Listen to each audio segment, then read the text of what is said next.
like that. Not cool. Right, just so Not you for know, me. Yeah, that's too much. I think we're live now. I'm gonna disappear. Okay. Michelle. Right. Welcome everyone as we take a couple minutes as people gather.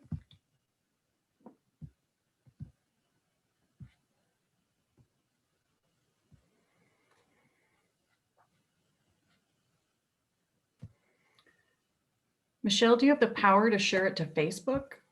If you do, that would be great. Yes, that's what I'm Okay. working on.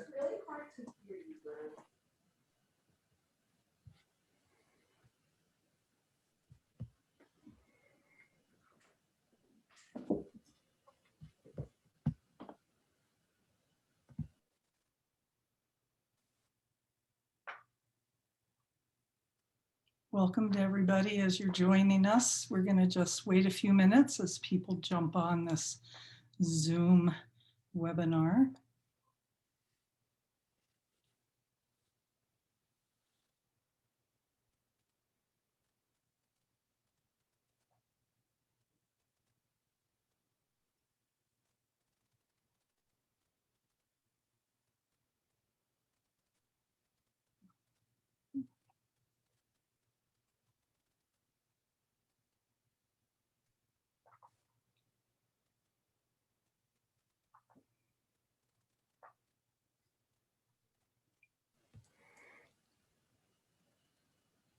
Welcome, welcome.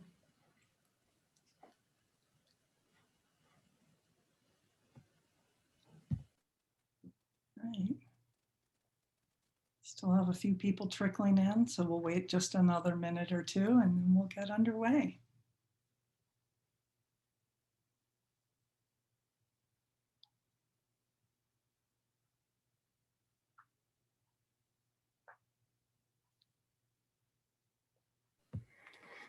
Just going to touch all these books.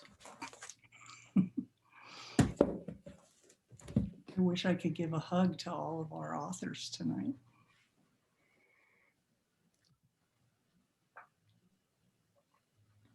Kirsten, can you just pour them across you? Pour Yeah, books like on your a head. dance.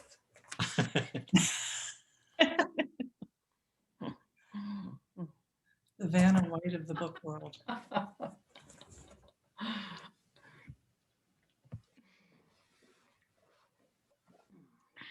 We're probably good to go, Rose. Right. Well, welcome everybody. I hope everyone is settled in for a wonderful experience this Monday evening. My name's Rose Chilcoat, and as a founding board member of Torrey House Press, I am so pleased to welcome you all to our evening, 10 years of Torrey House Press, a celebration of voices for the land. 10 years. This is significant and exciting, a milestone for what began as an idea born of need. The need for more stories, specifically rooted in the land, the landscapes, the communities, the cultures, and issues of the West. Stories that others simply were not telling. Stories. They are how we connect with places and with other people. We tell stories to try to make sense of things that we struggle to understand. We tell stories to share our feelings of love, of anger, of frustration, and of joy. Stories are powerful conduits.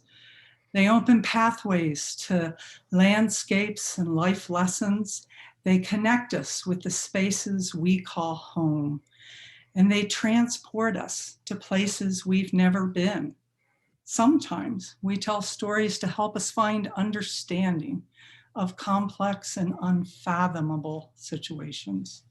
And sometimes we tell stories to share with others the richness of the tapestries of our lives. And some stories just need to be told. For more than 15 years, I was fortunate enough to work for Great Old Broads for Wilderness, advocating for protection of our remaining wildlands. And as a conservation advocate, I understand the importance of creating awareness and conversations around environmental issues. Torrey House Press does just this. At the intersection of the literary arts and environmental advocacy, they crack open doors that people might otherwise never open and never pass through. Tonight's authors reflect the range of Torrey House Press titles. From our first days as a fledgling publisher, before we became a nonprofit even, to ones that are now being published this year and still to be released this year. We have some great authors willing to share with you this evening. And I am personally looking forward to a title that is yet to come, Sagebrush Empire. It's going to be a bit of a personal storytelling included in that one for me. So on behalf of our board of directors and our amazing and talented staff who bring to life the words and wisdom of our amazing and talented cadre of authors, I welcome you to enjoy this hour of celebration.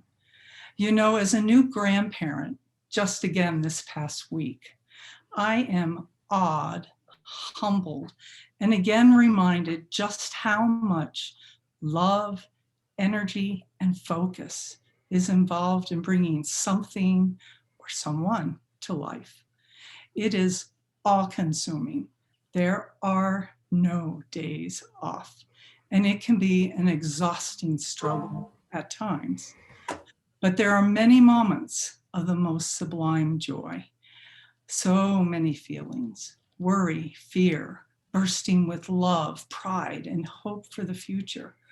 And I am now pleased to turn this evening over to Kirsten Allen, one of the two visionaries, along with Mark Bailey, whom we have to thank for bringing Torrey House Press to life with all the struggles and joy that that has entailed. So Kirsten is going to share and introduce the authors this evening. Take it away. Rose, thank you so much. Rose Chilcoat is a founding board member of Torrey House Press, has just been a tremendous friend to the press and an advisor. And we wouldn't be in this spot of making wonderful books with wonderful readers and writers without you, Rose. Thank you. I am Kirsten Johanna Allen, publisher and editorial director at Torrey House Press. I am coming to you from Salt Lake City, Utah. And I am joined this evening with some of the Torrey House Press family. Every book that we publish, I think of as a book baby. I feel like my coworkers and I, we are midwives to these books that we bring in the world. And every author whom we work with is a member of the family in a special way. Our readers are families, our bookseller friends are part of our family. Readers, donors, so much comes together to make Torrey House Press and the stories that we tell. We are publishing books that a lot of other publishers won't and don't. We're here in the West. We're rooted in landscape. And it's a special, special honor to be able to share Torrey House Press with all of you joining us, and especially with these authors who are with us this evening. We will be hearing briefly from Stephen Trimble, Nicole Walker, Craig Childs, Jackie Keeler, Amy Irvine, Karin Anderson, Chuck Greaves, Betsy Gaines Quammen, Regina Lopez-Whiteskunk, and Kase Johnstun. And before we hear a little bit from each of them, I'll just give you a short introduction. Please join us in the chat or Q&A. Type in a question, and we'll be spending a little time with questions towards the end of our hour together. I'd like to start off this evening by offering a big welcome to Stephen Trimble. Stephen Trimble was a pretty early writer. I'm having a little trouble with the view. Michelle, let me know if you can get it on speaker view. I can see Rose, but I cannot, but she is not speaking, so I'm not sure what's happening there. Stephen Trimble and I took this beautiful special edition chapbook to Washington, D.C. in 2016 in support of the Bears Ears Intertribal Coalition's work to protect the Bears Ears area. And the next year in 2017, Red Rock Testimony became Red Rock Stories as a trade book. Stephen Trimble is also a contributor to another of our favorite anthologies, Nature, Love, Medicine. So Steve, welcome, and thank you. And tell us a little bit about why Torrey House. Thank you, Kirsten. Yeah, I go back all the way to the beginning of Torrey House Press when I was talking with you and Mark about this kind of crazy idea you had to create a regional press. We were losing our other regional presses that I had been publishing with for years. And I actually probably warned you that this was going to be really difficult, but it turns out that it's been remarkably successful too. So that's great. Why Torrey House Press? Torrey House Press is nimble. You know, your goal is clear to publish books for this wonderful community of people that all of us on this call belong to, where we intersect at the nexus of life and literature in the land and in the West, especially. And there was this moment when some of us in the conservation community in Salt Lake were trying to figure out how to respond to a really bad set of bills that would have destroyed much of Utah wilderness. And Kirsten and I were in that meeting, and Kirsten said, we need a book and I'm going to publish it. And I volunteered to edit it. And several people on the call, Amy and Regina and Jackie, contributed to Red Rock Testimony /stories. And Craig wrote us a lovely blurb for the back cover. So it is a community. And that's the greatest accomplishment, I'd say, that you have achieved, Kirsten and Mark as well, and Rose, and all the people who were sort of in charge, who have pulled in all of these people around the West who care about the West, who think about the West, who write about the West, and don't have very many outlets. You know, there's the old line from when Norman MacLean tried to market A River Runs Through It in New York, and all the big publishers said, we can't publish this book, it has trees in it. Well, a lot of your books have trees in them, and we need you to publish them. So Red Rock Stories came along, we created the book, and you and I and Regina as well, we had the opportunity to be in Washington, D.C. with the chapbook version, the small version we gave away to decision makers in hopes that they would listen to those words. And it really was a remarkable opportunity. Kirsten and I were going office to office to decision makers, and the moment that crystallized whether or not this was going to work was when we wandered into the National Park Service offices in the Interior Building and snagged a meeting with a special assistant to the Secretary of the Interior, Sally Jewell. And that woman, Molly Ross, accepted the book from us and said, we need this, we need your words. And that could really be a tagline for Torrey House Press itself, I think. We need the words as members of the Torrey House community. Our readers need our words. The world needs these words, and there's nobody else out there publishing them. So this is a wonderful celebration for a real accomplishment, from kind of a makeshift do-it-yourself press to an increasingly professional press to now a really significant part of the publishing world. And I'm delighted to be a part of that community. So congratulations and thanks to everyone. Thank you, Steve. Thank you so much. Those are just treasured memories for me, going to DC with you with Red Rock Testimony. Absolutely. Nicole Walker, next, we'd love to hear a few words from you. Nicole joins us from Flagstaff, Arizona, where she's a professor at Northern Arizona University. She has a book coming out soon called Processed Meats. It's super interesting, super fantastic.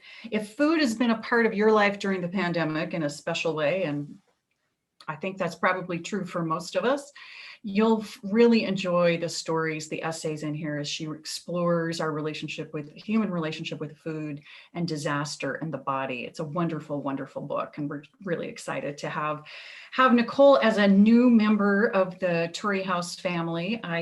Nicole and I kind of made the deal. We made our arrangements to publish together in the mystery room at the King's English Bookshop in Salt Lake City, where Nicole was doing a reading for another book. And I will just always remember that we got to kind of ink a deal together in one of the great bookstores of the American West. So Nicole, tell us a little bit about why Torrey House Press for you. Torrey House Press has been part of my life for about the last 5 years.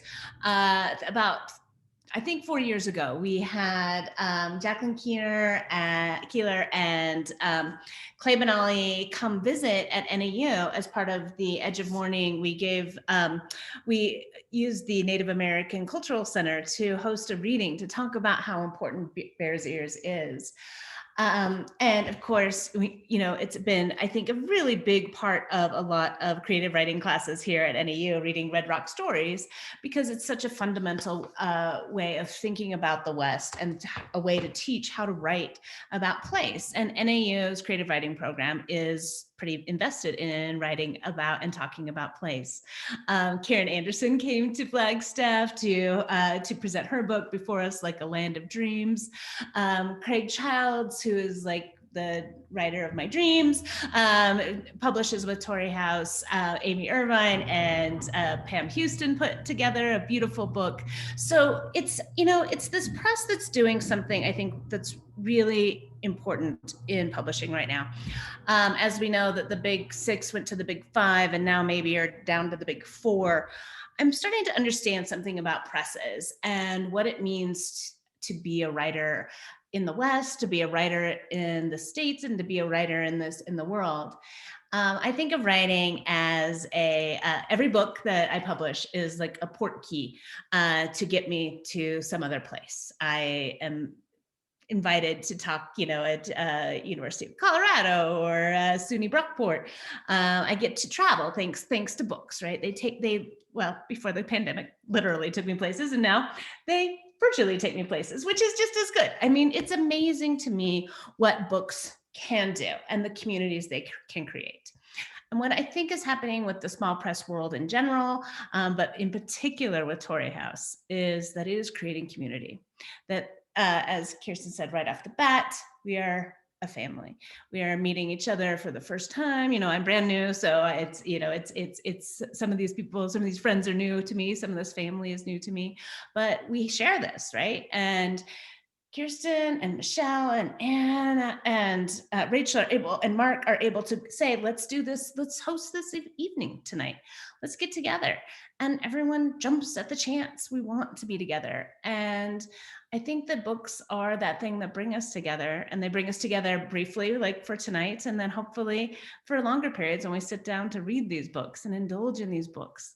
And to speak to what Stephen was saying, get to be activists because of these books. And we get to find ways, subtler ways of being activists, really bold ways, like taking the book to Congress and saying, every single one of you is getting one of these.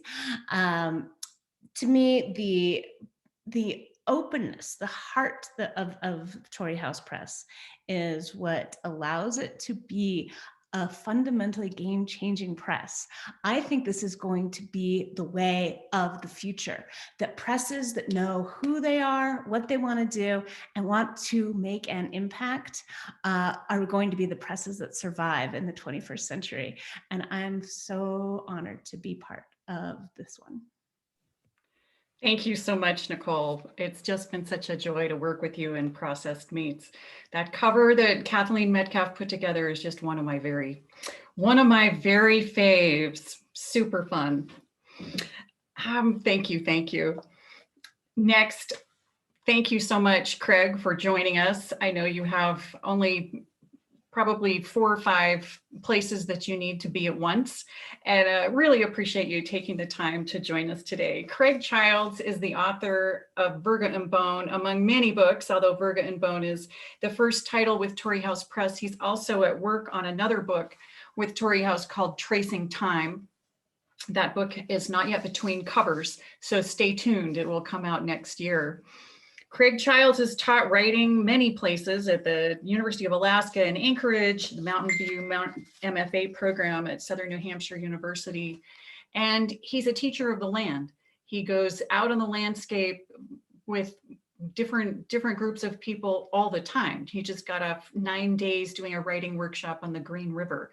And it's just a real joy to be able to share landscape in a new way with Craig. That is what I learn, is seeing my home ground in a different light with reading Craig's book. Craig and I first talked about doing Virga and Bone together at the solstice in Bluff, Utah, as a giant sculpture was on fire. And we found each other in the flickering light and said, let's make this beautiful book together. And we put it out pretty fast, and it's really a treasure. Virga and Bone is Utah's first one state, one read, statewide read. And so we're looking forward to some fun events with that as more people in Utah are introduced to these wonderful words. Craig, thank you. Tell us a little bit about Torrey House Press from your vantage point in Norwood, Colorado. Sure thing, Kirsten. The joy is mine to have a place for this kind of writing, and to be able to come up with a book concept while a giant coyote is burning behind us that Joe Paycheck built. I think that's one of the big draws for me to Torrey House, is that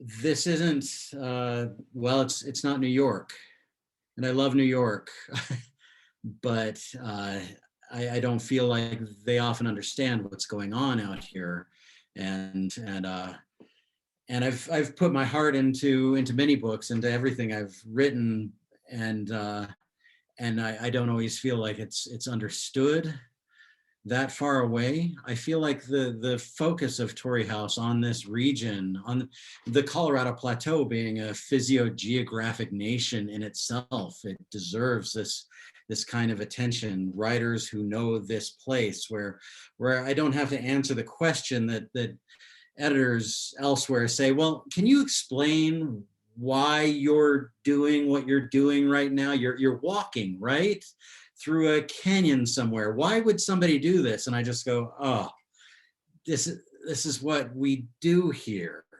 We have a landscape that we live in that's actually, it consumes us. It surrounds us on all sides, and it influences everything that we think about and everything that we do.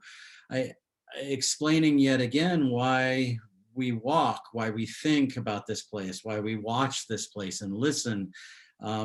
I want to jump beyond that and say, okay, let's talk about what we're walking through and what we're listening to and what we're witnessing. I feel like that is what Torrey House Press does. And the fact that our editorial meeting, Kirsten, if you remember, was up at a Colorado National Monument at a picnic table. That's where one should have an editorial meeting, underneath that sky, surrounded by that stone. And I'm coming back for a second time to Torrey House Press with this next book on rock art on the Colorado Plateau. And you called it a book baby for yourself, Kirsten, and I feel like you're on the other end, ready to grab, and I'm right now 4 weeks, I believe, away from the deadline, screaming. And I'm glad that you're on that end for whatever it is that's coming out. I really appreciate you being here and Torrey House Press being here. I think this land needs a place for all these voices, everybody who's here and the writers who are going to come in the future. This is where we need to be. Thank you so much, Craig. Yeah, that was another memorable part of Burger and Bone. We kind of talked about the book in the firelight of the burning coyote, and then we did an editing session in a national monument, and it was so fabulous. It was just the best ever. Thank you, thank you. I'm going to interrupt us for just a moment. We've got a question about the name Torrey House Press, and the reason. Well, my spouse Mark Bailey and I founded the press in 2010 because we thought that there were some stories that just weren't being told, that more people needed to understand about what's happening on the landscape, to really care about it, to really love it as much as we do. And we knew that we also had a lot to learn. So as we thought, well, let's start a publishing house. And we have a place in Torrey where we spend about a third of our time. Torrey, Utah is the gateway town to Capitol Reef National Park. It's in some red rock country with some mountains. It's beautiful, beautiful spot, like so many places in the West are. And we thought, well, Torrey House Press, it's just like Random House, except smaller and prettier. It's smaller and prettier, that's it. So that's the origin story of Torrey House Press as the name of our press tonight. Well, next, I'd love to introduce Jacqueline Keeler. Jackie Keeler comes to us from Portland, Oregon tonight, and she is the author of, most recently, Standoff, Standing Rock, the Bundy Movement, and the American Story of Sacred Lands. This book comes out, I think it just released last week, didn't it? And she's also the editor of Edge of Morning, Native Voices Speak for the Bears Ears, and a contributor to Red Rock Stories. And it's been a real treat to work with Jackie. I have learned so much from her, and I'm delighted to have you with us this evening from the Pacific Northwest. Tell us a little bit about Torrey House Press from your point of view. Yeah, can you hear me okay? I was rushing here. But yeah, it's been amazing to work with you guys, and I just love the support that Kirsten and her whole crew gives to me, and all the amazing authors I've met, like Betsy they've met so many amazing people through Torrey House, and it's just an amazing.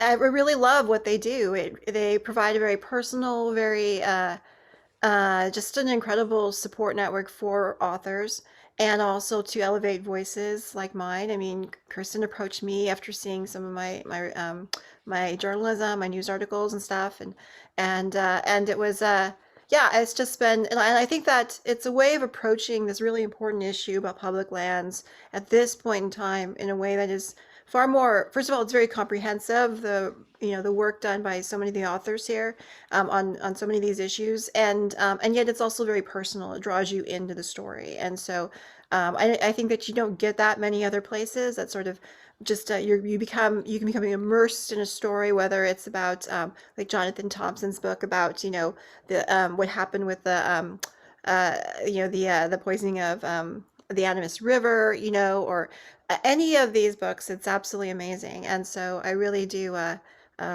encourage people to read them and to share them and to keep the hope up. I mean, it's great that we have Deb Haaland now as the Interior Secretary, and we'll see some turning around of a lot of these really devastating things done with even the Department of the Interior under Trump, and pushing some of those back, hopefully, and well, definitely, I know she will. And but get these books to your friends, get them informed, get them excited, get them engaged in these issues. So much, Jackie. Yeah, I'd been back in 2015. I'd been thinking we need some stories about the Bears Ears. It was an area of Utah that was in need of protection, and there were lots of efforts to protect it. But where are the stories about it? And in January of 2016, I saw Jackie's journalism, her work covering the Malheur standoff that the Bundy family had instigated, and I've learned so much through Jackie's work and Jackie's writing. And if you haven't picked up a copy of Standoff yet, you're in for a treat and an education, which is the best combo ever. Next, joining us from Norwood, Colorado, going back to Norwood, it's all happening there, Amy Irvine. Amy Irvine is the author of Trespass, a book that she published before Torrey House Press. And she's the author of Desert Cabal, A New Season in the Wilderness. She's a contributor to Red Rock Stories and co-author with Pam Houston of Airmail. Airmail, Amy called me, I don't know, May last year, you know, in the pandemic, and said, I've got a book idea for you. And I said, a book? How could we possibly publish a book? And she said, yeah, and I think it should come out in the fall. And I said, how could we possibly have a book coming out in the fall? There's a pandemic, there's kind of an election that's going to cause some trouble. She said, well, let me tell you about it. And boy, is this a treat. Airmail, Letters of Politics, Pandemics in Place, Pam Houston and Amy Irvine corresponding about life, about pandemic, about the West, and about politics, and all of that through the lens and the imagination of these two extraordinary women. Amy, thank you so much for joining us. Amy is in the midst of many things, including writing a new book, and thank you for taking some time tonight. Tell us a little bit about Torrey House Press from your point of view. You've known us for quite a long time. Yeah, we've been around the world together, or out through the cosmos together, because we kind of pulled this off with 2 books in a row. And I think that is, I mean, first of all, I'm so grateful that Kirsten was so open-minded to having sort of these projects come out of left field and very last minute, but they were both time sensitive and arguably controversial, and just, you know, it was like sliding the canoe into the water. We all just went for the ride downstream, and it was okay both times. You guys are intrepid, and it's that kind of group working together as midwives. The way the art comes together is so different from working with a bigger publisher, the way the community of writers comes together. And, you know, I was thinking a lot about my grandmother, Ada, who was such an unusual Utah artist, sort of a Georgia O'Keeffe on acid kind of serigraphs, largely of the desert. And one day when I was a little girl, we were walking into the Alta Club, which is the men's club, kitty corner from all the church buildings downtown on South Temple.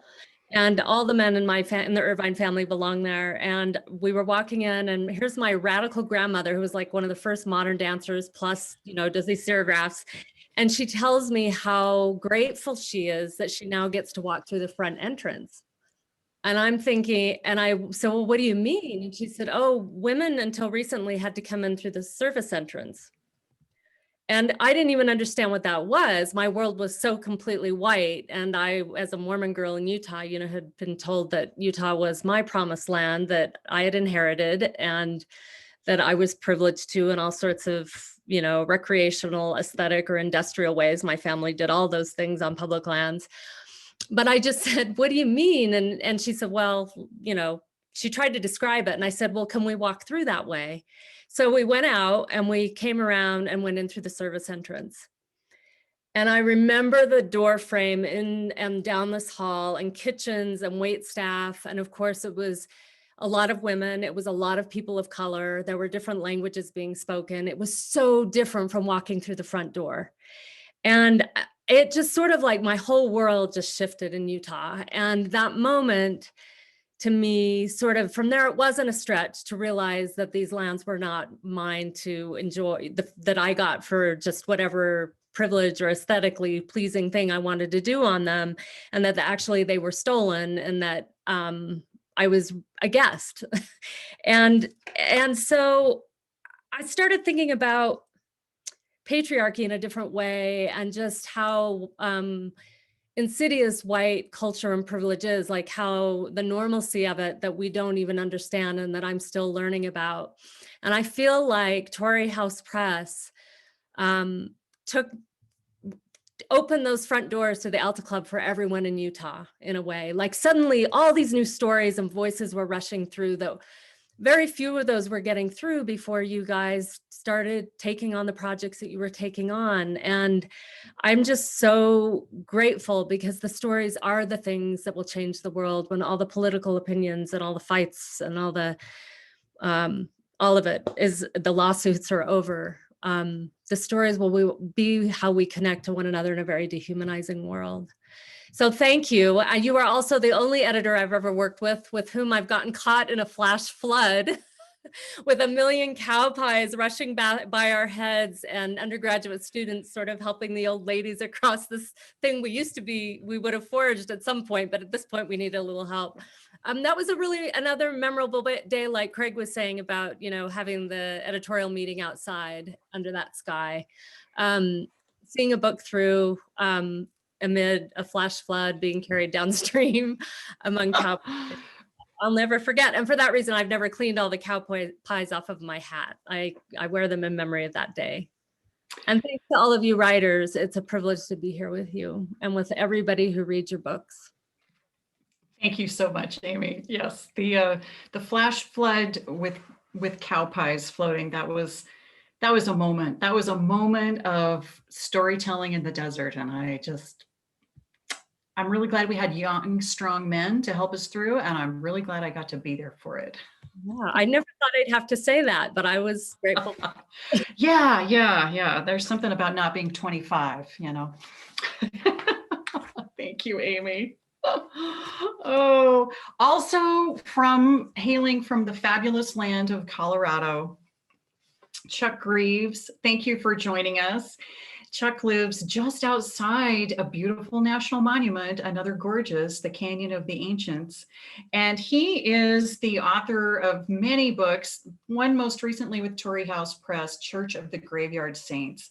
This is a really terrific novel, takes you away from your own life for a moment, into your world, into a place where you can imagine other people, other landscapes, and some issues, and have a really good time, because he can weave a yarn that you just are so happy to come back to page after page after page. Chuck is also the book critic for the Four Corners Free Press in southwestern Colorado, and he lives with a vineyard and some horses and some of the best red rock country in America. Thank you, Chuck. Tell us a little bit about your experience. I know Mark and I had met you in Durango when we were there for some Scott Graham books. I can't remember which one. And it was just such a pleasure to meet you. And then one of the subsequent book launches that Scott had at the wonderful, super fantastic Maria's Bookshop, we were just chatting with you about what have you got next? What have you got up your sleeve and in your heart and in your mind? That was memorable for me.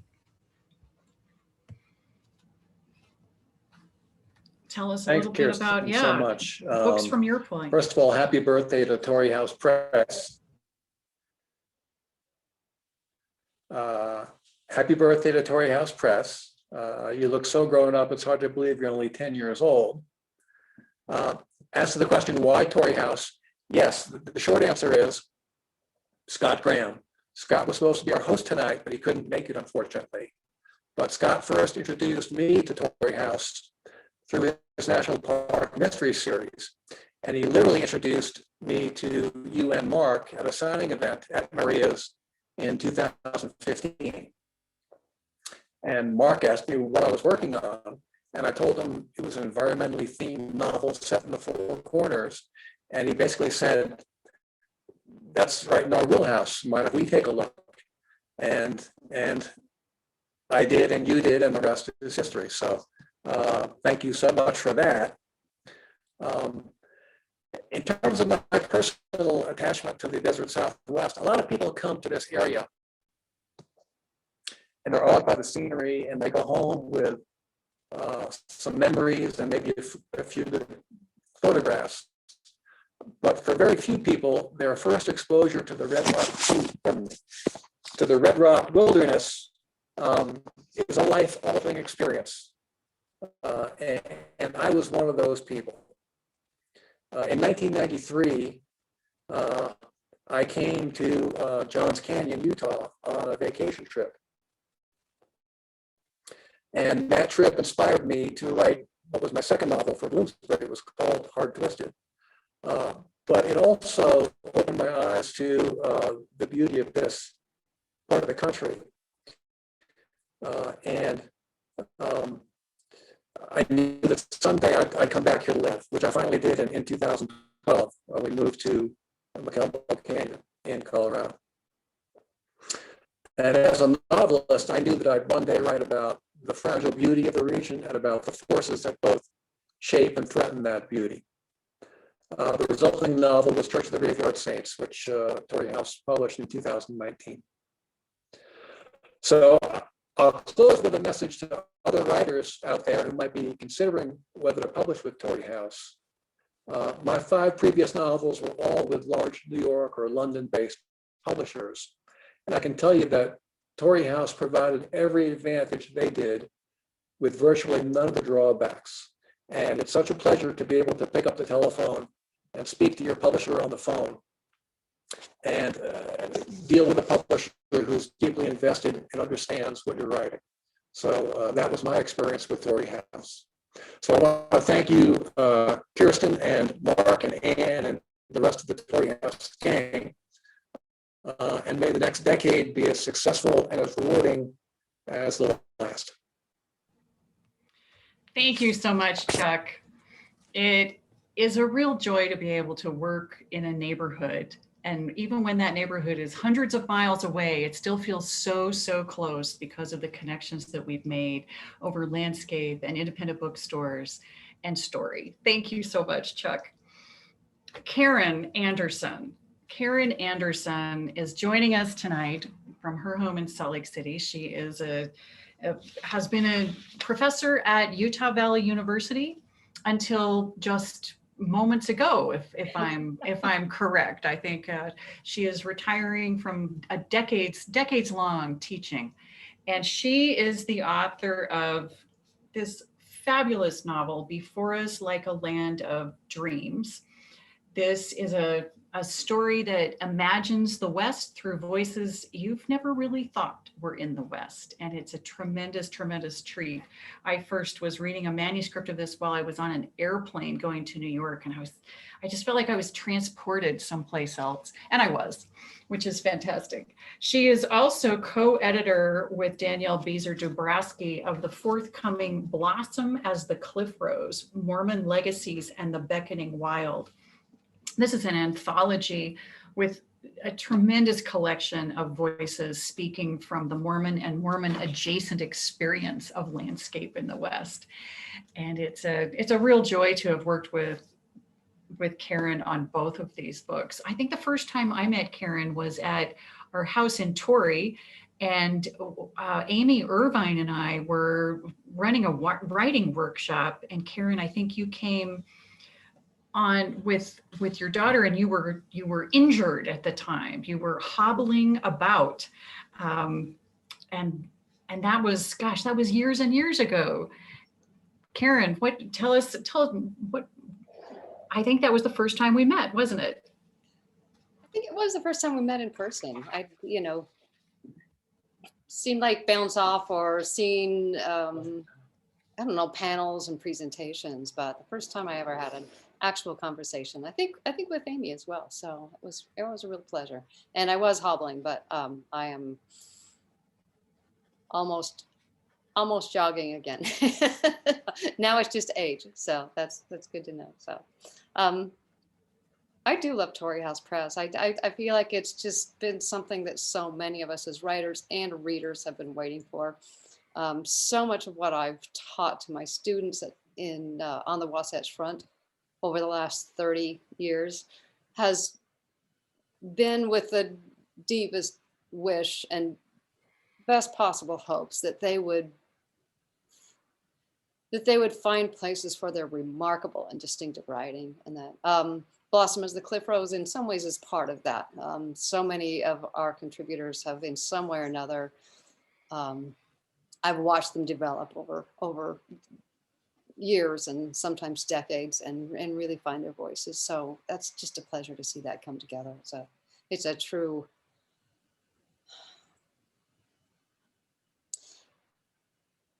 it's a collection of voices that defy stereotype. And I love that about that. So, and that's what I love about Torrey House in general. Torrey House loves the places I love without ever asking me or their writers or their readers to reduce that love to cheap sentiment or sanctimony.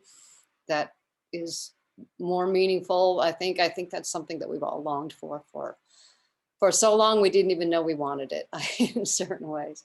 Torrey House represents a community of writers and real experts and readers who help me believe that language does affect the planet in good ways. That's a hard faith to hold on your own, and to find a community of people who can help each other sustain that is crucial. Torrey House reminds me that our environmental and cultural future is not a foregone conclusion. It's about what we can still become instead of what we've been, and that means an awful lot. Torrey House respects the actual people who inhabit this continent. I've watched over the years the sort of editorial team reach out to people, solicit their work, listen to new voices, and let writers say what they need to say. They recognize this as an actual conversation and something we don't know the answers to, and we're still trying to work toward together. And I have been stunned again and again working at this editorial staff, how open they are to listening. It seems to me like this entire project is about your commitment to understanding something you care about. That means so much as well. The Torrey House community, and I mean this as readers, so many of you out there who actually read, it means so much to still believe that we're a people who slow down and read and savor a book page by page. It's a dying art, or it's a flailing art right now. I think a lot of our students and a lot of our younger people will find their own forms of this kind of slow literacy. But believing that slow language is so much better than partisan meme bombing, that's just, wow, again, another kind of strange faith in a world that's hard to hold on to that sometimes. I'm going to get a little professory just for a minute and quote Gayatri Spivak. She calls out American activists for rushing to do something before we've taken real time to understand what we're rushing toward, the fires we're trying to put out, what we're shooting at, what we're patronizing, policing, or fixing. And that we're such an action-oriented culture that we make that virtue. And many times that means we repeat the same mistakes over and over and over again. Reading and writing slow that down. And it's a little counterintuitive to a lot of us Western Americans that the more urgent the issues are, maybe the more slow the language ought to be. And reading gives us that kind of slow ticking time. It takes a long time to write a book to Torrey House standards. It takes a long time to read a book, and it takes a long time to read another one and another one and another one. It changes our sense of time. It brings us back to some kind of temporality on the planet. And believing that is probably one of the most important ways I think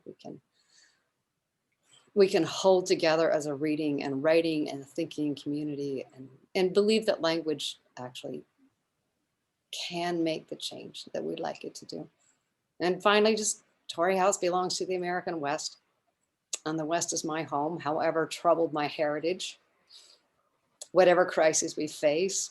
The West I love enough to portray beyond platitudes and cliches, and the West I want to experience among people who love and understand it better than I do. And Torrey House keeps handing me those kinds of contributors and those kinds of voices. I'm just grateful to be among you all of you as readers, especially, and writers tonight. Karin, I always learned something from you. I always learned something from you. I will take from this conversation this evening an invitation to think about time differently, and how going within the pages of the book allows us a different way to experience time. And that's so important right now as we're still coming out of this pandemic, and time is a little hard to wrap your hands around. But you can really wrap your hands around the experience of a book. You can be there and be in it. Thank you so much, Karin. Joining us tonight from Bozeman, Montana is Betsy Gaines Quammen. Betsy Gaines Quammen is the author of American Zion, Cliven Bundy, God and Public Lands in the West. Betsy's book came out in March of 2020. This is not the time that you wanted a book to come out in the world. The first thing we did was cancel all of our book events just as fast as we could. We had planned them and then we canceled them. And then we said, what are we going to do next? Well, Betsy and Betsy's spouse, David Quammen, said, well, we have an idea. And soon Torrey House Press was launched into learning virtual events. And David and Betsy were such amazing sweethearts as we kind of all felt our way through some of the technology glitches. We got Zoom bombed on one event, and we've had interesting internet problems on others. And yet through it all, they taught us, they allowed for conversation to happen that really needed to happen about science and about militias and about what's the future holding. Betsy is also a board member of Torrey House Press. She's a historian and a conservationist. And I first found Betsy on social media of all places, and she posted a poster. She was doing a dissertation defense where she was talking about Cliven Bundy and public lands and Zion National Park. And I said, well, I gotta hear more. And that kind of began a correspondence. And it's just been such a joy to work with Betsy on this book. And she is currently at work on another book about anti-science in the West. And what does that mean for the cultures and people and the future of America and human beings? And Betsy, thank you so much for joining us from Bozeman, where I think spring is beginning to spring. Hasn't yet sprung, is that right? It was snowing a few days ago, but no, it's our little flowers are coming up, and it's good. It's spring in Montana, and we're used to it. But I want to say, number one, I love Torrey House Press so much. I am not a writer, and I was doing my dissertation, and this fabulous woman, Kirsten Allen, reached out to me and said, so are you interested in writing about this? And, I thought, oh, well, my husband's a writer and I'm not really a writer. But we talked about it more and more, and I feel like I kind of got the cart before the horse, because I didn't understand what an amazing organization Torrey House Press was until I already signed a contract. And then I was working on my book, and then I began to discover how extraordinary it was in terms of its focus and this place that and I'm talking about Torrey House in particular, that I've now discovered is this brain trust and heart trust for the West. And as I began to understand who they were publishing, I had already turned my manuscript in, and because it was my dissertation, and I didn't realize how incredibly magical this vision was and this family was. And I cannot tell you that as I began to read the work of the people involved in this, that I couldn't believe that there was such a collection of as Karin was saying, a collection of voices that defy stereotype. It's a remarkable group of people, and I feel so lucky to be among them, and sort of just kind of absolutely in awe. And I now cannot tell you how much I recommend the books, because I just can't believe Stephen Peck and Karin Anderson and A.B. Irvine, and these books that are just so extraordinary, and I'm helping get them in the hands of people that just fall in love with the West reading these books, and fall in love with the voices involved in Torrey House. And oh gosh, this has been a year, and I feel like Kirsten and I feel like I've become such good friends with, Kirsten and Anne and Rachel and Michelle and Kathleen in a way that I don't think that I would have, really, I mean, it's just, because we all went through all this crazy stuff together, and I just have fallen so deeply in love with Torrey House Press, and I've signed another book contract. I've joined the board. I'm on a committee. I just love it, and it's become a huge part of my life in a way that I didn't expect, and I am just incredibly proud to be involved in it. I'm incredibly passionate about it, and I am absolutely thrilled beyond words to be involved with such a group of tremendous people. I feel incredibly lucky, and I have enormous appreciation and hold you all in such great esteem. And anyway, I'm starting to get a little choked up, which isn't the first time that that's happened when I talk about this organization. But in any case, thank you to all the attendees here tonight. Thank you so much for reading these books. I think they make the world better, and these voices make the world better. So. Betsy, thank you. Couldn't have a better blow kiss out there. Thank you, thank you. Also on the board of Torrey House Press, joining Betsy, is Regina Lopez-Whiteskunk. She is on the Torrey House Press board. She's also a contributor to many Torrey House Press books. It takes me 2 hands to do this. She is a contributor to Edge of Morning, Native Voices Speak for the Boys, Bears Ears, Red Rock Stories.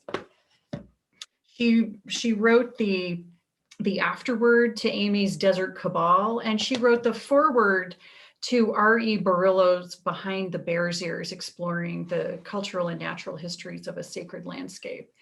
And it's been my great pleasure to work with Regina on her contributions on all of those books, and to now have her on the board of directors. And I've learned so much from her. Regina was born and raised in Southwestern Colorado. She is a former co-chair of the Bears Ears Intertribal Coalition and a former councilwoman for the Ute Mountain Ute tribe. And she lives in Toyac, Colorado. Thank you for joining us, Regina, in the midst of all that you do. She is a constant, she's a public speaker, always. She's on the road. Thank you. Thank you. Regina, tell us a little bit about Torrey House Press. Why Torrey House Press for you? Take a deep breath here, because I think one of my first encounters with Torrey House Press was probably a moment that I didn't even know you all as Torrey House Press. It was just after I had provided testimony in the state legislators committee in Salt Lake City, and was treated very horribly, and could barely hold myself up. And I remember holding back all of my emotions and my tears, and really demonstrating grace as I was taught by my grandmothers and by my mother, that even when people don't deserve the grace and respect, you still give it, and be calm about that. And that's not only showing them respect, but it's showing that you respect yourself first and foremost. It was interesting because I got out into the car, which were getting ready to whisk me away to the airport in Salt Lake City so that I could come back home and attend another event. I get a call from Charles Wilkinson, and he just tells me, well, I'm sorry you had to go through that, but I really, really need you to write this small piece to submit to this little book, he said, this chapbook, he said, and it needs to go to Washington, D.C. And I'm not even sure if I ever told you this story, Kirsten, but he was adamant that I needed to tell my story.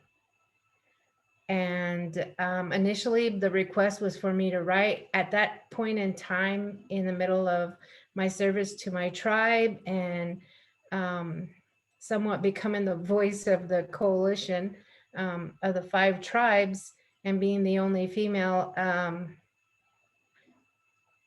I don't know why the guys felt that that much confidence in me, because some moments I didn't know if I could get through it.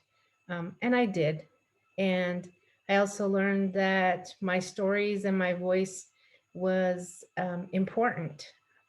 And I never did get to sit down and write. I think I ended up doing the same thing with Jackie on the Edge of Morning.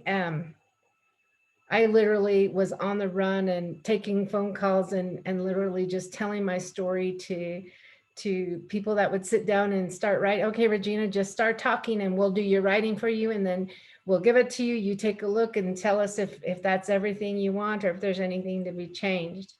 And then thereafter, I think it was shortly after the first story that Charles helped me put through with Red Rock testimonies, I sat down and I actually wrote my own piece. And then I joined Stephen and Kirsten in Washington, D.C. At the National Press Club. And away we went. And I had to come home and tell my mom, I am a writer. I can write. I do have a story to tell. And it was amazing. It was amazing to be able to be embraced by that. But it was even more of a blessing to hear people value my story and expressing how much I needed to tell this story, because it was a story of challenge. It was from a female, a Native American, all of which was a member of the 5 Tribe Coalition, requesting for our president at that time to establish a national monument utilizing the Antiquities Act. Wow. When I sit back and think about that whole starting point, it's amazing sometimes when a negative event occurs, but it takes talented people and it takes people with heart to take such a moment and turn it into an extreme positive. And a positive, I can say, that's provided a tidal wave, an opportunity for me to ride. And it has taken me so many different places, and I have met so many different people. And the one thing that each and every one of you all have done is provide me the courage to continue to do, to continue to raise my voice around important issues, and also to take that value of myself and learn to inspire others to do the same. And I think a lot of us don't think we're writers, just as Betsy said. I never thought I was a writer. Speaking comes naturally for me, but to sit down and put it in words and to be able to work with Kirsten, at some point I was like, holy cow, I have people who are willing to edit whatever I write. And Amy and Kirsten and the staff at Torrey House, anytime I've got to write something really quick, I'm like, hey, take a look at this. And they do. And that allows me to continue to elevate my voice and express myself, as well as help educate. And that's the biggest thing that I really truly appreciate about Torrey House Press. And that's the opportunity and the family and the amount of care that you all have nurtured within myself. And so now I can look at my mom and dad and say, I'm a writer. Oh yeah, it took a young person from the elementary down in Spanish Fork to tell me, you are a published writer. And I was like, oh, I am. Yeah, I didn't realize I was even a published writer. I was happy I was a writer. Thank you, Torrey House. Regina, you are an inspiration, certainly for me and an educator for me. And it's just such an honor to have you on our board and your words within the covers of four of our books. And I know you have much more to teach and much more to inspire. Thank you. Thank you so much. Joining us from Ogden, Utah, coming back full circle to Utah, is Kase Johnstun. Kase Johnstun is the newest of our Torrey House Press writers. I do not have a book to hold up because his book isn't between the covers yet. Comes out in October. It's called Wild Grasses. It's an extraordinary novel. It kind of reminded me of Karin Anderson's novel in that it is telling some stories about the American West through some voices that we otherwise might not hear. And it's just a real joy to have Kase join the Torrey House Press family. And I'm so excited to have you here with us tonight, Kase. Why Torrey House? Well, first off, let me start. I was really, really happy to join all of you guys tonight, but then hearing about all that you've been through together, I mean, storms, flash floods, pandemics, I'm more than happy, more happier than I was when I joined the conversation to be part of such a authentic group of writers and environmentalists and people. So thank you so much for having me. Just like everything I do in my life, to answer that question, I got to go back to the very beginning. So we'll be here for a couple hours. No, I'm going to keep it to 3 minutes. It does go back to the beginning though, when I started to read. The first book that I remember completely falling in love with was Rodolfo Anaya's Bless Me Ultima. And I fell in love with that book because it married together this culture, family history, and the environment as a character on the page that interacted with its protagonist. And that book, if I think about it now, I think that book is probably the book that spurred me to be a writer, even though I didn't start writing for another decade, because it's a book that I've read 10 or 12 times since its beginning. And it is that magic in it that weaves in environmentalism, weaves the landscape as a character with this rich family history. And so that's all I've read since. I mean, well, I've read a lot, but I've read so much of these different types of books that merge between environmentalism and literature. You know, of course, Terry Tempest Williams, because I'm a Utahn, and you know, we grew up in our undergraduate reading Refuge and Muir and Lopez and Ehrlich and these writers who just love the American West and live in it as part of it instead of outside of it. And so I've always tried to write somewhat within that canon.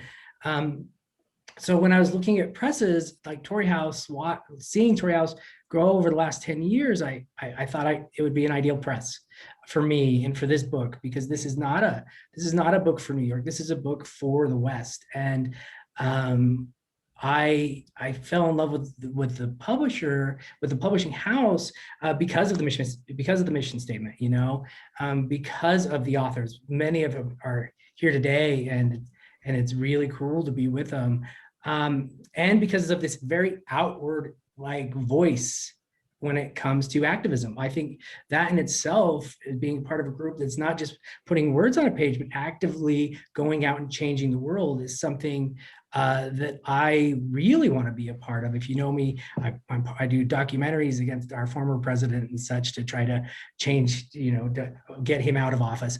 And I like activism, and so to be able to be a part of press that really does things in the real world that their books aim to do, it was just it's just such a privilege to be a part of that. And so, but the last part, and I have to be honest, that when I got off the phone with Kirsten after we had chatted, and I had to hold myself back because I honestly couldn't say yes fast enough because of our conversation, because what she saw in the book was everything that I aimed to be. And that was this growth, or the presence of my grandparents on the page living in my reimagination of them. And also the idea that we talked about, the landscape of Western Colorado where the book is placed is a character in the book. It's a protagonist just as much as the protagonists are. And so by the time that conversation was over, I knew that I had lucked out and found the publisher for this book. And I'm the newest here, so mine should be the absolute shortest speech, but I can't say thank you enough. Kase, thank you. We're so excited for Wild Grasses, and stay tuned, everyone. It's one of the stories of the West that you wouldn't hear someplace else, and it's such a joy to work with you, Kase. Thank you, thank you. Tonight, I hope you've all enjoyed this conversation. I've certainly enjoyed this conversation. I always learn something new from our authors, and it's such a joy to celebrate 10 years with each of you. Torrey House Press has published over 60 titles to date. I think it's hard for me to keep track, and we have more to come, but we really are about community. And I want to thank all of our authors for joining tonight, all of you for joining tonight, and thanks to Rose Chilcoat. I will sign. Oh, one before I hand things off to Rose to say goodnight, I want to answer a question from Eduardo Bromell, a tremendous Torrey House Press supporter and reader. And he asks, how has Torrey House Press, the original vision and hope of Torrey House Press, how is it today different from the original intention and hope for it? I think that's a terrific, I really appreciate the question. And I think it really leads us into, takes me into this moment when Mark Bailey and I first were envisioning Torrey House Press, which we did at Maria's Bookshop in Durango, Colorado, as we said, we want to publish books that go on this shelf in this store, and they are the right thing. We knew that those stories were really important, and we wanted to be a part of that storytelling. But one thing I didn't see, that we didn't foresee, was how important community is, and that storytelling is a community endeavor, that writers and readers and booksellers and conservation groups and arts and culture groups, that all of these people and all of these voices need to come together to make a book happen and to make the conversations around a book happen. This is a part of the vision that I was not aware of. I knew that these stories were important. I knew that there were things that were not making it to the page, but I didn't realize the value of the community and who all of the community members would be. And that's a big change. And so all of you who are joining us tonight, readers, writers, attendees on Zoom, are making Torrey House Press a possible and probable and hopeful and important part of the literary landscape in the West. And thank you. So back to Rose Chilcoat, who is again joining us from grandparenthood. She lives in Durango, Colorado, but she's in the southern part of Denver right now because some grandbaby tugged her there. We'll let Rose close us out for the evening. All right. Thank you, Kirsten. Wow. I mean, we need these words, all the words that all of you are bringing to life. What an amazing journey this evening has been, much less the past 10 years. It's been like a love story to Torrey House Press. And if you, like I, have been touched and inspired and moved, now I would invite you to consider how you can be part of ensuring Torrey House Press's future. Torrey House Press is going places. We have stories that need telling, and we are sparking conversations that inspire change, and you can help make this happen. And as a nonprofit publisher, we rely on support beyond the sale of books. Typical of nonprofit presses, less than half of our revenue comes from book sales. We have to fundraise in order to publish our titles, and that's where you come in. So please consider how you can become an essential piece of the Torrey House Press story and part of the Torrey House Press family. Right now, our spring fundraising campaign is underway. We have a $10,000 goal, and even the smallest bit helps add up to making that possible. You can find information on different ways to donate at the landing page for Torrey House Press at torreyhouse.org. I'm sure it'll be put there in the chat bar as well. You know, remember, some people write books, other people publish them, and some of us help make those things happen. And you too can be a writer, like Regina told us, right? But a check writer maybe. Pull out your checkbook or log into torreyhouse.org now to learn more and help us birth some more powerful books. We also invite you to stay tuned in the coming months as we work towards significantly building the capacity of Torrey House Press to continue to bring more of these great authors and the story they share. So stay tuned, stay reading, stay involved, find your voice, help us raise these voices. And I want to say thanks to all for your participation tonight. Such an evening of inspiration and hope. Authors, editors, staff, board, and most importantly, readers. Readers, you make Torrey House Press. Thank you. Thank you and good night. Good night, everyone. Thank you. Good night, everyone.